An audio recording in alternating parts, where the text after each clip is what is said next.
Then to summarize this real quick, I said the combiner just a dummy combiner in terms of logic, just bring the two parts together and then send it to a real assembly station for process, and therefore the processing times go on this, and I show you the cross routing of between the assembly station and forward to the.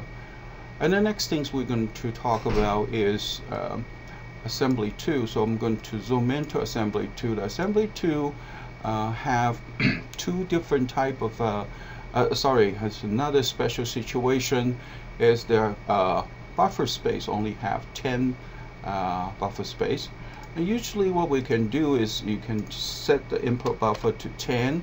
However, if you set this to 10, it's not going to reroute the parts going through. It's not going to reroute the parts going through the backup. Instead, it will block everything in the output buffer for the combiner.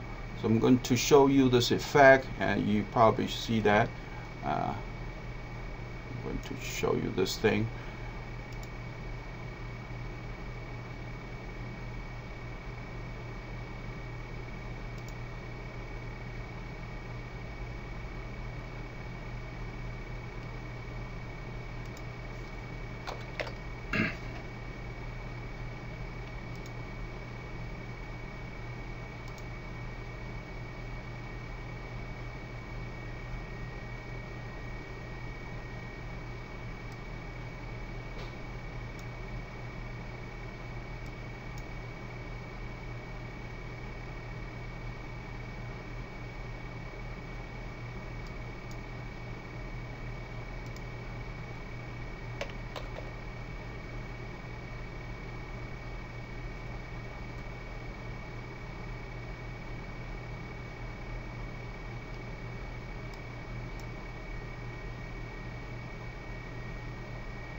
When you have more, it's just going to block everything in here. It's going to see, you can see that we start blocking the stuff over here and not allowing it to come in. So this is what we do is probably not a good idea, and so what we need to do is actually putting a still set this to infinity.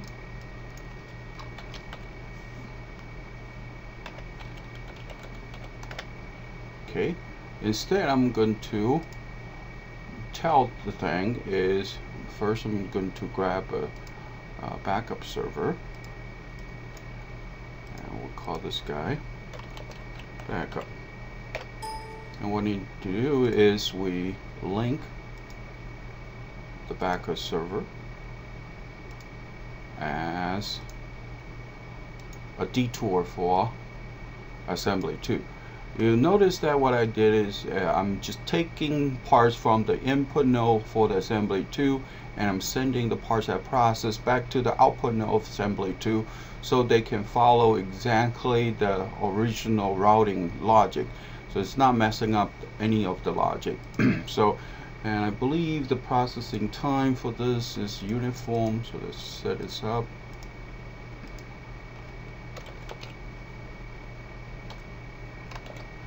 It's uniform distribution between 20 to 25 minutes. Alright, so however, how I'm going to let the part go into the backup, and here I'm trying to do is there's an advanced option. I'm going to show this a little bit more, called transfer in constraint. Instead of using default, which is if the queue is full, is not going to let anybody come in, I'm going to say customer condition.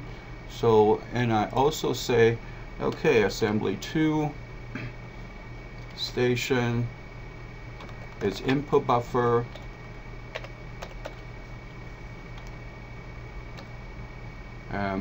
number of waiting, I think is content.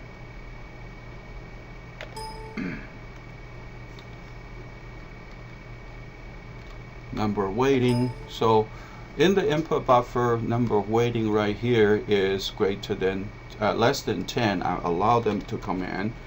Is greater than or equals to 10. I'm going to reroute to the backup, and therefore the backup will have some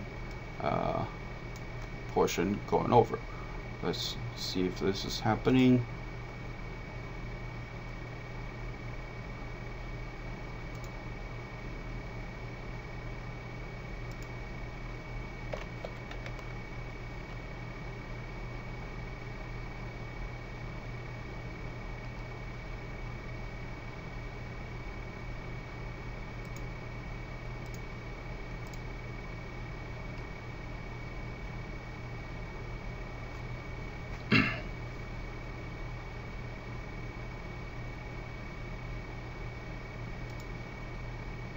Okay, you can see that I'm just going to run it real fast, and you can see that their backup actually going over.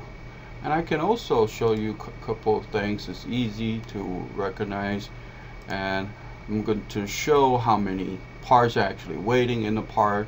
So I'm highlighting assembly 2. I'm going to put it right here. I'm going to change the color. Purple, for example, actually is input buffer and content and number waiting. Okay, same thing. I'm going to do this over here, making a label, and I can change that to pink, for example. I'm going to do input buffer content number waiting. Alright, so I'm going to let this run.